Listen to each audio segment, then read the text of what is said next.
नमस्कार, जोहार। चलिए जानते हैं झारखंड की ताज़ा खबरों को, लेकिन उससे पहले अगर आपने अभी तक इस चैनल को सब्सक्राइब नहीं किया तो सब्सक्राइब कर लें, जिससे कि आपको झारखंड की ताज़ा खबर रोजाना मिलती रहे। सबसे पहली खबर, वेतनमान को लेकर सहायक अध्यापक संघर्ष मोर्चा करेगा सीएम आवास का घेराव। झारखंड सहायक अध्यापक संघर्ष मोर्चा राज्य कमेटी के निर्देश पर साहिबगंज जिला कमेटी सहायक अध्यापक संघ की बैठक सीधो कानू स्टेडियम में आयोजित की गई और बैठक की अध्यक्षता जिला अध्यक्ष अशोक कुमार शाह ने की। संचालन जिला कमेटी के पूर्व सचिव जगदेव महतो ने किया। बैठक में झारखंड राज्य प्रशिक्षित सहायक अध्यापक संघ के प्रदेश महासचिव एवं झारखंड सहायक अध्यापक संघर्ष मोर्चा राज्य कमेटी के सदस्य विकास कुमार चौधरी उपस्थित थे। अगली खबर, झारखंड में दिल दिला देने वाली घटना सामने आई। 17 साल के लड़के ने 14 साल की गर्लफ्रेंड की हत्या कर दी। बता दें कि इंडिया टुडे की रिपोर्ट के मुताबिक झारखंड के लोहरदगा पुलिस ने 17 साल के एक लड़के का शव भी बरामद किया है। उसने अपनी नाबालिग प्रेमिका की कथित तौर पर हत्या की और उसके बाद खुद की भी जान ले ली। सेरेंगदाग थाना क्षेत्र के अंतर्गत एक जंगल में इस घटना को अंजाम दिया गया। लड़के ने इस भयावह घटना को रिकॉर्ड भी किया और इसे सोशल मीडिया पर पोस्ट भी किया। बाद में पास के जंगल में जाकर इस घटना को अंजाम दिया। अगली खबर, चतरा में सड़क पर गुंडागर्दी करने वाला पुलिस जवान किया गया सस्पेंड। चतरा जिले में शनिवार को बीच सड़क पर एक बेहद ही शर्मनाक घटना सामने आई। घटना जिले के गंदौरी मंदिर स्थित पवन होटल के पास की है। मामले की जानकारी देते हुए एसपी सुमित कुमार अग्रवाल ने बताया कि इस पूरे मामले के संबंध में सदर थाना प्रभारी विपिन कुमार को जांच करने का निर्देश दिया गया। जांच प्रतिवेदन के आधार पर जवान को सस्पेंड किया गया है। एसपी ने कहा कि पुलिस का एक मर्यादित व्यवहार होता है और इसका उल्लंघन करने वालों पर अवश्य कार्रवाई की जाएगी। अगली खबर, रथ मेला में भी बारिश नहीं रोक पाई श्रद्धा और उल्लास की भीड़। बारिश के रिमझिम फुहारे भी भगवान जगन्नाथ रथ मेला की भक्ति और उल्लास में डूबे श्रद्धालुओं के उत्साह को कम नहीं कर पाई। बता दें कि लोगों की आस्था डिगी नहीं। मौसीवाड़ी में भगवान के दर्शन के लिए लंबी कतारें देखी गई। मेले में इस बार बंगाल से लाए गए मछली पकड़ने के जाल की जबरदस्त बिक्री देखी गई। स्थानीय मछुआरों ने बताया कि जाल की उच्च गुणवत्ता और मजबूती के कारण इसे खूब पसंद किया जा रहा। दुकानदारों ने भी अगली बार अधिक मात्रा में स्टॉक लाने की बात कही है। अगली खबर, भारत गौरव ट्रेन से दक्षिण भारत की दिव्य यात्रा शुरू होगी। दक्षिण भारत के प्रमुख तीर्थ स्थलों की आध्यात्मिक यात्रा आने वाले दिनों में और भी सुलभ होने जा रही है। Indian railway catering and tourism corporation द्वारा शुरू की जा रही भारत गौरव एक्सप्रेस एक विशेष पर्यटक ट्रेन है जो बिहार, झारखंड और छत्तीसगढ़ के श्रद्धालुओं को दक्षिण भारत के पवित्र स्थलों की यात्रा पर लेकर जाएगी। यह ट्रेन भागलपुर स्टेशन से खुलेगी और यात्रियों को 12 दिवसीय यात्रा के दौरान तिरुपति, रामेश्वरम, मदुरई, कन्याकुमारी और मल्लिकार्जुन के दर्शन करवाएगी। अगली खबर, इंटरनेशनल शूटिंग चैंपियनशिप में चुने गए चयन कुमार गुप्ता। रांची के शूटर चयन कुमार गुप्ता का grand fix Serbia shooting championship के लिए चयन किया गया है। चयन 50 मीटर प्रोन फायर इवेंट में हिस्सा लेंगे। उनके चयन से परिवार में खुशी का माहौल है। इनके पिता मनोज कुमार गुप्ता ने चयन को चुनने के लिए बधाई और प्रतियोगिता के लिए शुभकामनाएं दी है। रांची के मोराबादी में रहने वाले चयन खेल गांव होटवार के टिकैत उमराव शूटिंग रेंज में अभ्यास करते हैं। अगली खबर, निलंबित आईएएस अधिकारी विनय कुमार चौबे की बढ़ेगी मुश्किलें, अब इस फर्जीवाड़े में सामने आया नाम।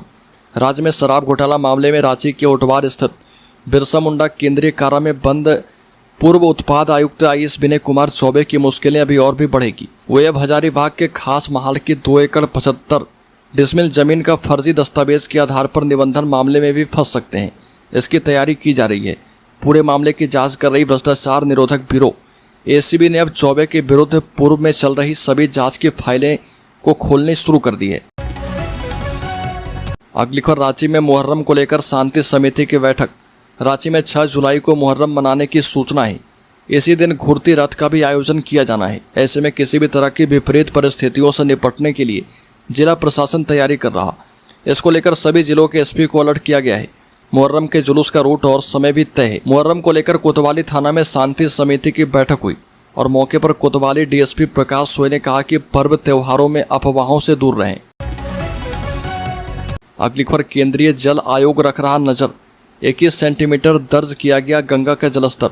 साहिबगंज में मानसून के आगमन के साथ ही केंद्रीय जल आयोग गंगा के जलस्तर पर अपनी नज़र बनाए हुए है। जानकारी के मुताबिक दैनिक जलस्तर में बाढ़ के पूर्वानुमान के लिए केंद्रीय जल आयोग ने 29 जून को गंगा की जलस्तर की स्थिति का आकलन किया और इसमें साहिबगंज में गंगा का जलस्तर चेतावनी रेखा खतरे के निशान 27 सेंटीमीटर के मुकाबले 23 सेंटीमीटर है। गंगा का जलस्तर बढ़ रहा जो खतरे के निशान से 3 सेंटीमीटर नीचे बह रही है।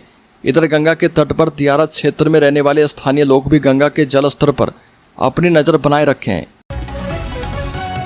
अगली खबर जयराम महतो ने कहा कि मैया सम्मान योजना के नाम पर महिलाओं को ठग रही सरकार। जयराम महतो ने मैया सम्मान योजना, वृद्धा एवं विधवा का पेंशन एवं नौकरी को लेकर निशाना साधा। उन्होंने कहा कि झारखंड लूट खसोट का चारागाह बन चुका है। मंत्री से लेकर ऑफिसर तक लूट मचा रखे हैं। झारखंड बने 25 साल हो गए पर झारखंड का विकास नहीं, विनाश हो रहा।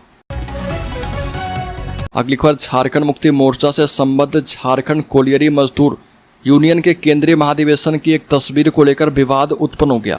रांची के सीएम पीडीआई परिसर स्थित रविंद्र भवन में आयोजित इस महाधिवेशन के मंच पर पार्टी के विधायक मथुरा महतो, महासचिव विनोद पांडे सहित कई नेता और यूनियन के पदाधिकारी कुर्सियों पर बैठे हुए नजर आए थे, जबकि डॉक्टर भीमराव अंबेडकर, भगवान बिरसा मुंडा, अमर शहीद सिदो कानू सहित कुछ अन्य दिवंगत विभूतियों की तस्वीरें नीचे की तरफ एक कतार में लगाई गई थी। भारतीय जनता पार्टी ने इसे शहीदों और महापुरुषों का अपमान करार दिया। अगली खबर झारखंड के पूर्व मुख्यमंत्री शिबू सोरेन की तबीयत नाजुक, दिल्ली के अस्पताल में है भर्ती। बता दें कि झारखंड के पूर्व मुख्यमंत्री शिबू सोरेन की तबीयत गंभीर बनी हुई है। उन्हें दिल्ली के सर गंगाराम अस्पताल में भर्ती किया गया है। चिकित्सकों के मुताबिक उन्हें ब्रेन स्ट्रोक आया, जिसके परिणाम स्वरूप उनके शरीर के बाईं ओर पैरालिसिस हो गया है। सुप्रसिद्ध आदिवासी नेता शिबू सोरेन की स्थिति को लेकर अस्पताल के अधिकारियों ने बताया कि फिलहाल उन्हें आईसीयू में रखा गया है, जहां विशेषज्ञ डॉक्टरों की टीम उनकी लगातार निगरानी कर रही है। डॉक्टरों का कहना है कि उनकी हालत नाजुक है, लेकिन वे पूरी कोशिश कर रहे हैं ताकि उनकी स्थिति में सुधार हो पाए। अगली खबर झारखंड में 30 लाख लाभुकों को नहीं मिल पा रहा फ्री यात्रा का लाभ।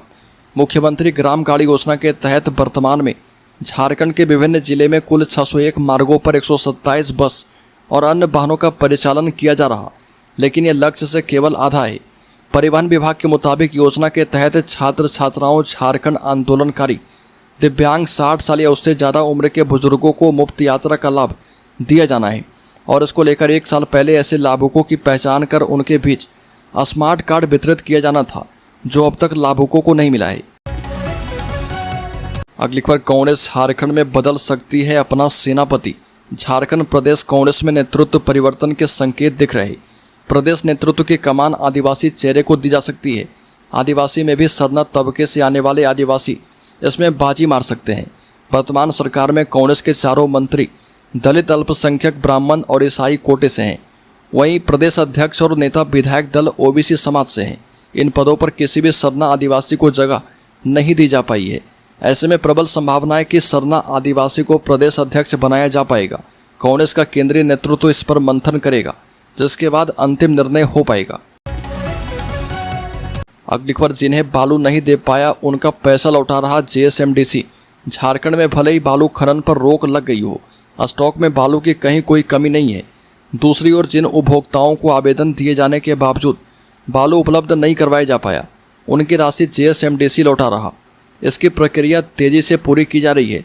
सूत्रों के मुताबिक अभी तक लाखों रुपए लौटा दिए गए हैं और इस बीच झारखंड राज्य खनिज विकास निगम के स्टॉक यार्ड में 80 लाख सीएफटी के करीब बालू जमा है और निजी एजेंसियों को मिलाकर देखें तो आंकड़ा 2 करोड़ सीएफटी से अधिक पहुंचता है। अगली खबर, झारखंड में सूक्ष्म, लघु एवं मध्यम उद्योग तेजी से बढ़ रहे। 2 साल पहले राज्य में एमएसएमई इकाइयों की संख्या 3,76,000 थी।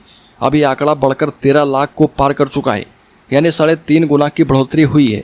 इस साल मार्च तक इसकी संख्या 12 लाख थी और इन उद्योगों से करीब 45 लाख लोगों को प्रत्यक्ष और अप्रत्यक्ष रूप से रोजगार मिला है। दरअसल केंद्र सरकार ने रैम्प योजना के तहत प्रोजेक्ट की मॉनिटरिंग आदि के लिए 70 करोड़ रुपए राज्य सरकार को उपलब्ध करवाया है और इसके बाद चालू वित्त वर्ष में इस क्षेत्र में तेजी से काम हो रहा। अगली खबर, राज्य की तस्वीर बदलने की है तैयारी। शहर में 3300 करोड़ रुपए खर्च करके बिछेगा फ्लाईओवर का जाल। झारखंड सरकार राजधानी रांची की सूरत बदलने की तैयारी कर रही है। राज्य की यातायात व्यवस्था को सुदृढ़ और व्यवस्थित करने के लिए यहाँ फ्लाईओवर का जाल बिछाया जाएगा और इसके लिए करीब 3300 करोड़ रुपये खर्च किए जाएंगे। राज्य सरकार काटाटोली फ्लाईओवर और सिरमटोली फ्लाईओवर के सफलतापूर्वक निर्माण के बाद इस दिशा में तेजी से कदम बढ़ा रही है। बता दें कि सिरमटोली फ्लाईओवर के शुरू होने के साथ ही पथ निर्माण विभाग ने राज्य के विभिन्न हिस्सों में आधा दर्जन से अधिक फ्लाईओवर के निर्माण की योजना पर काम शुरू कर दिया है। अगली खबर, फरवरी में इंटरमीडिएट परीक्षा 27,000 छात्रों की अब तक नहीं शुरू हो पाई कक्षा। झारखंड के 42 अंगीभूत कॉलेजों में 11वीं में नामांकन नहीं हुआ और 12वीं की पढ़ाई भी बंद हो गई है।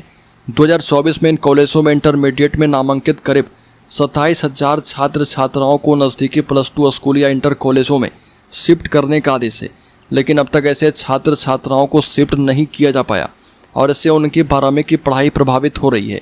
राज्य सरकार ने फरवरी 2026 में इंटरमीडिएट की परीक्षाएं संचालित करने की घोषणा की है और मात्र 7 महीने का समय रह गया है। ऐसे में पठन पाठन नहीं होने से संबंधित 27,000 परीक्षार्थियों का परीक्षा परिणाम भी प्रभावित हो सकता है। अगली खबर, झारखंड में अधिकारियों को टारगेट कर रहे साइबर ठग। आईएएस भजंत्री के नाम से बनाई फर्जी प्रोफाइल। आधुनिकता के इस दौर में आम जनता की बात छोड़िए, अब तो आईएएस आईपीएस भी साइबर अपराधी के रडार पर आ चुके हैं और अजीबोगरीब मामला झारखंड की राजधानी रांची से सामने आया, जहां रांची के उपायुक्त साथ जिला दंडाधिकारी आईएएस अधिकारी मंजुनाथ भजंत्री के नाम से एक फर्जी फेसबुक आईडी बनाई गई और तो और मंजुनाथ भजंत्री की तस्वीर भी इस प्रोफाइल में लगा दी गई और इस आईडी से 2000 से भी ज़्यादा लोगों को फ्रेंड रिक्वेस्ट भेजा गया और फ्रेंड भी बना लिया। आईएएस अधिकारी की तस्वीर, नाम और डिप्टी कमिश्नर के नाम वाली प्रोफाइल से भेजी गई फ्रेंड रिक्वेस्ट देखकर आम जनता भ्रमित होकर उसे एक्सेप्ट भी कर रही थी। लोगों को लग रहा था कि डीसी साहब ने उन्हें फ्रेंड रिक्वेस्ट भेजी है। आम लोगों को कहाँ पता था कि यह रांची के डिप्टी कमिश्नर आईएएस अधिकारी मंजुनाथ भजंत्री नहीं बल्कि उनके नाम से साइबर अपराधी हैं। अगली खबर, झारखंड के शेयर होल्डर्स इन्वेस्टर्स के लिए सेंसेक्स 250 अंक गिरकर 83,000 पर कारोबार कर रहा। हफ्ते के पहले कारोबारी दिन 30 जून को सेंसेक्स 250 अंक गिरकर 83,800 के स्तर पर कारोबार कर रहा है। निफ्टी में भी 70 अंक की गिरावट दर्ज की गई और ये 25,570 के स्तर पर है। सेंसेक्स के 30 शेयर में से 15 में गिरावट और 15 में तेजी दर्ज की गई है। ट्रेंड इटर्नल और एक्सिस बैंक सबसे आगे हैं।